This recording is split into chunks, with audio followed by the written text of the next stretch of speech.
Mr. Brass, long time no see. You're muted. Unmute yours. Hi, Paul. How are you? Not too bad. I'm I good. would have preferred to hear you're doing amazingly awesome, but not too bad. Still works. Yeah. What do we owe this great pleasure to? It's a meeting day, right? I'm sorry, what? It's planning meeting. Yes, it is, but I feel like you haven't joined us in a very long time. That's true. We miss you. I miss you guys too.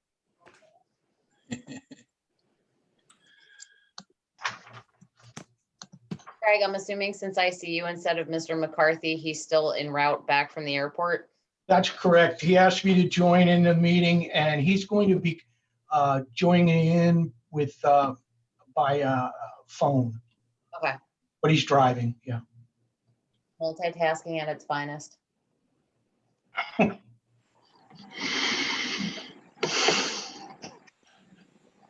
So is it 3:30 yet? My clock says yes, but you don't have a quorum yet. Oh, Reappoint me.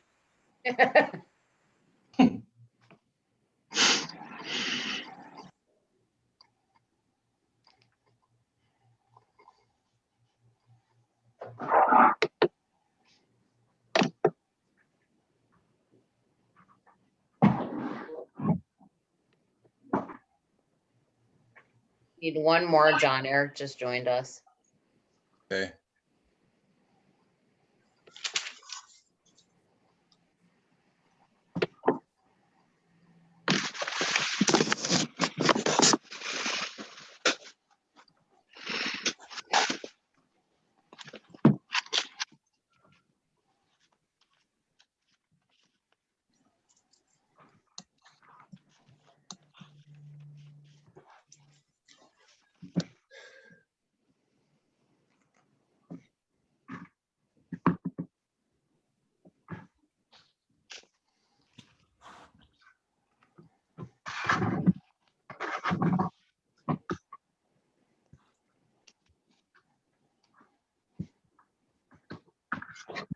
Are we expecting someone else?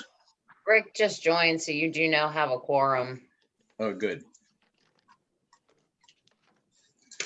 Let's call the meeting to order. And Melissa, do you want to take a roll call, please?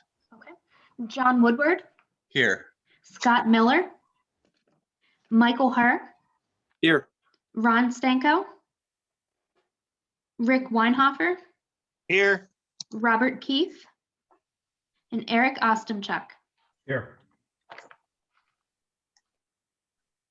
Okay. Is there any public comment? Not from me. Okay, we have a couple other visitors here. Anybody else would like to say anything?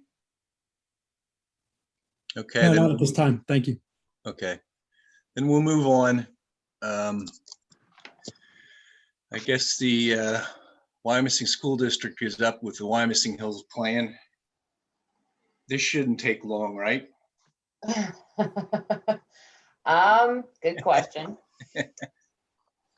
So the elementary school plan was the first that was on the agenda. Well, I should say Andy Levine from Barry Isett is on the meeting. He submitted and represents the school district on both the elementary school plan and then the junior senior high school plan that's next on the agenda. Andy, have you had a chance to review McCarthy Engineering's review letter? Yes, I have. Craig Bonenberger is on the call as well from McCarthy Engineering. Were there any specific review comments you wanted to talk about, or do you just want to go through the review letter in general? I think with the number of comments that we have here, we're going through and addressing them as best that we can. Probably the best solution would be just to give an overview of what the project entails. what the plan is, and then perhaps wait until next month, because for this plan specifically, we will need a variance. So we'll have to go for that as well. Regarding my zoning review comments, I assume the variance you're referring to is for the paved coverage above, Correct. which is already non-conforming. Were you able to get any information together on my review comment number 1 about gross floor area and whether or not you're exceeding that 50% non-conforming expansion by right? The 50% non-conforming, we're still going through that. It's tough to go through all of the previous expansions, and we are not expanding more than 50% of the existing building. Okay, so it sounds like you should just need the variance for the The paved coverage. impervious coverage. Typically, what I would suggest to any applicant submitting land development plans is that the PC take no action. And typically, we don't even accept plans for review until any zoning hearing board relief has been granted. Just knowing that depending what that relief is for, it could drastically alter the layout of the plans. Okay. That said, if you want to give the planning commission an overview of this project with the zoning issues aside, you're welcome to do so. Sure, I would be more than happy to, and then answer any questions that they may have. Have at it. We'll just take a look at the overview. This project involves, the school district wishes to expand the Wyomissing Hills Elementary School with 6 classrooms. 2 of them are in the lower left-hand corner, and then 2 of them are in the middle where the proposed building expansion is. They're kindergarten classrooms. There are 4 kindergarten classrooms, and then the other 2 I think are going to be second grade or whatever. There's also going to be a special education expansion, and I believe the other expansion is a music room, and then they're expanding the cafeteria and kitchen facilities. Also, we have a realignment of the access. They wish to have a separate bus drop-off from the parent drop-off to keep those separate so that we don't have too much congestion. So with these expansions, we've also modified the existing stormwater management facility. We're directing all the expansion and impervious cover that we can into the proposed detention infiltration basin. And then we're also redoing the playground in the rear of the building, or I should say the side. The utilities for the expansions are going to be extended through the building. There will be no new utility extensions from the public right-of-way. So that's the overall extent of this project. I'd be more than happy to answer any questions that anybody might have. Well, how long will it take you to address McCarthy's review letter? We're looking at having that completed this week. Wow.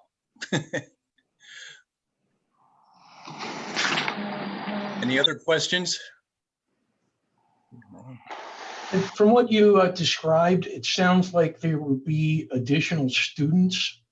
How is that going to affect your sewer and water allocations? Are you going back through for additional planning? I'm assuming it's going to be more than one of these.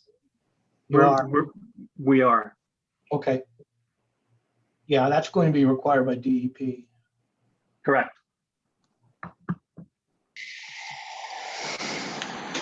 Do you happen to know what the population of the whole school district is? I do not. Okay. Just curious.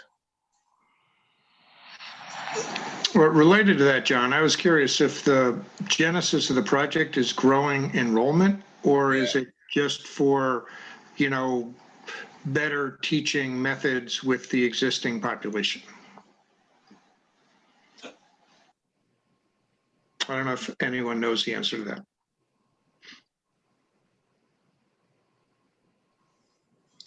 It's not.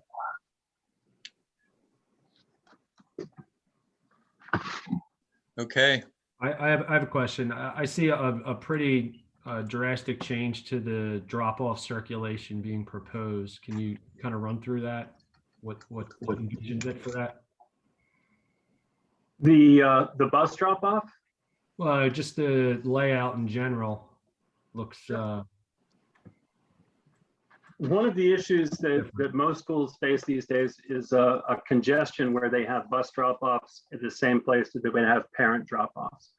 With more children being dropped off by parents, we needed to have we wanted to separate those two. So the flow of traffic would come in on for the parent drop-off and go to the right and then go around. So they would drop off at the school and then they would exit to try and keep,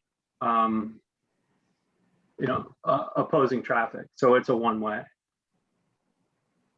And the same thing for the bus would be separate, would come in the other entrance, and then would just loop around.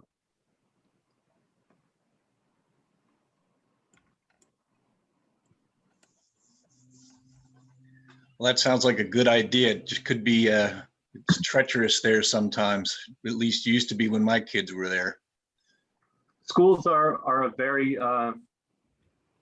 hectic place, and drop off time and pickup time. Yeah. So we wanted to make it as user friendly and as easy as possible while keeping the safety of everybody paramount. You like to make any other comments about it?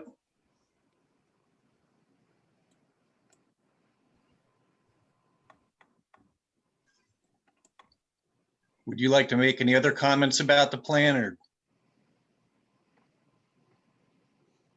I'm more than willing to answer any other questions.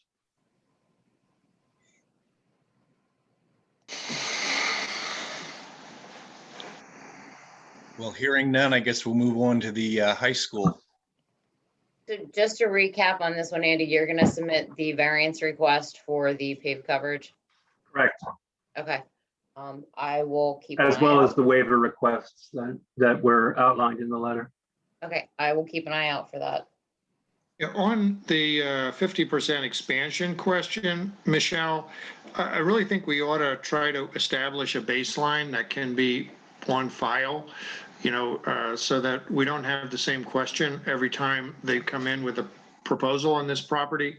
So there ought to be a baseline that is, maybe they've used part of it. Maybe we're not going to say that they've used any part of it, but in any event, going forward, we ought to have some kind of documentation to help us do that analysis for future improvements to the property. I was gonna ask for a plan note similar to the one we just talked about for 560 Van Reed being added, indicating that information. So it's one, on a recorded land development plan, and two, we have the information moving forward documented. That's a good approach. Okay. If it's in the recorded plan, we can find it.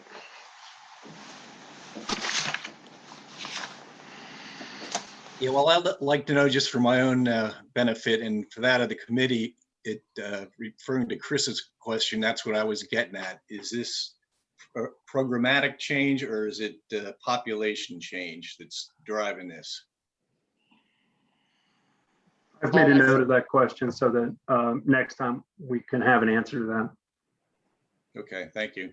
Mhm. Want to move on to the high school? Sure. Before we get too far into McCarthy's review letter, Andy, I think we had briefly talked about this addition, since it's so small, potentially being eligible for a waiver of the formal land development requirements. Had you talked to your client about that? Yes, I have. They would be more than happy to submit a waiver request for that. Craig, did you and Jim by chance get to talk about that at all? I didn't talk to Jim about it, but the reason that it never came up in my letter was because there's not enough information on the plan to determine if it qualifies. There's no square footage on the proposed addition. Normally we compare that number to what's existing, and we don't have either of those numbers at this point. I don't think there's a real issue with land development waiver on it, but we would want to look at the stormwater because there were some stormwater comments that we had. And in keeping in line with our MS4 requirements, we would definitely want to look at that. Yeah, when I went through the review letter, one of the first things we did was we're putting that information on the plan, but for the stormwater comments, we have every intention of meeting the requirements, especially with MS4 these days, for water quality volume and for to make sure that we meet those standards. So I would, even if we had submitted a waiver request, we would still want to meet those requirements.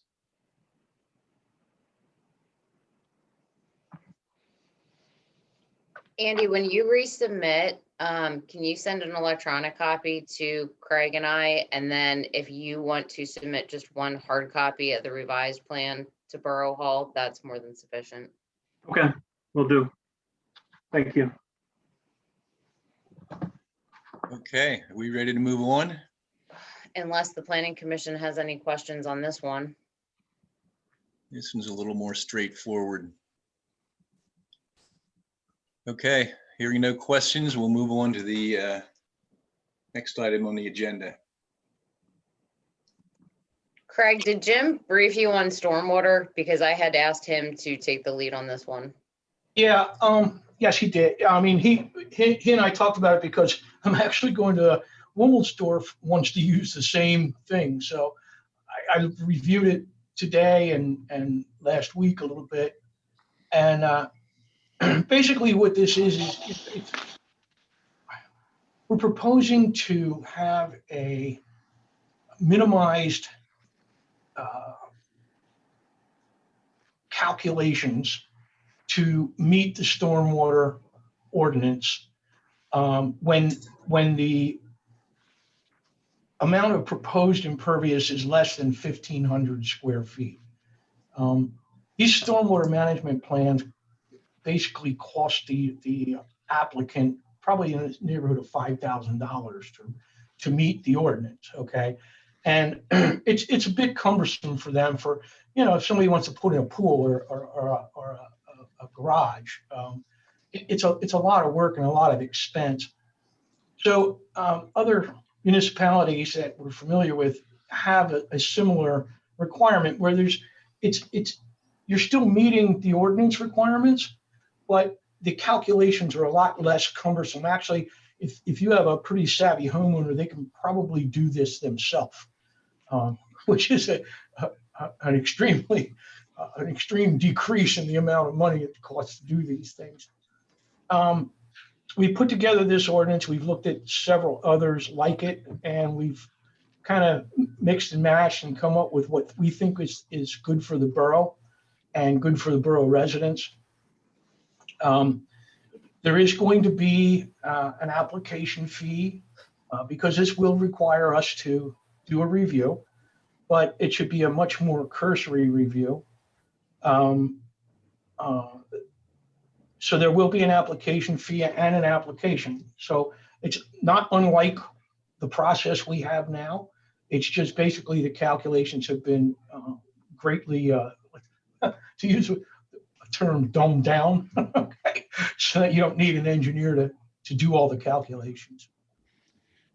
Craig, the question I have on this is whether or not the outcome of these new regulations will satisfy the outcomes that are required by the existing ordinance with regard to things like, the rate of discharge, the infiltration, water quality. We have certain outcomes that are mandated by state law. And while I'm fully in support of the simplified process that you're describing, I just want to make sure that we're still meeting our legal obligations for the outcomes. Yes, we are.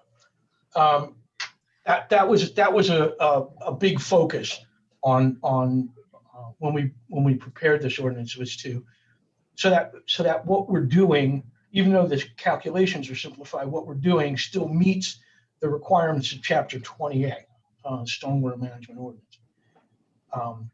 Okay, that's great. That's what I wanted to hear. Yeah, yeah. Okay, any other questions from the committee? So Chris, we don't need any action on anything today, right? Well, if the planning commission is in support of this, I would recommend a motion directing me to prepare an ordinance that would incorporate these proposed regulations. And then when that comes back to the planning commission, we can have a recommendation to advertise that to council. Somebody like to make that motion?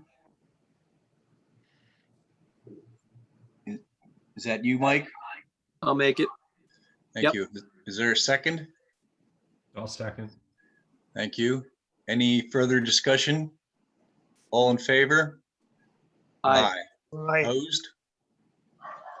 All right, so I'll put it into the format of an ordinance. Yeah, that'll be great. So is there anything else for the good of the order? And Paul, I'd like to echo Michelle's comments. It's good to see you. Here, here. Sorry, you picked the shortest planning commission meeting ever to reattend. I thought it was going to be the longest. But Never anyway, know. yeah. All right. Any other business? Okay, the meeting's adjourned. Thank you. Thank you, everyone. Have a good day.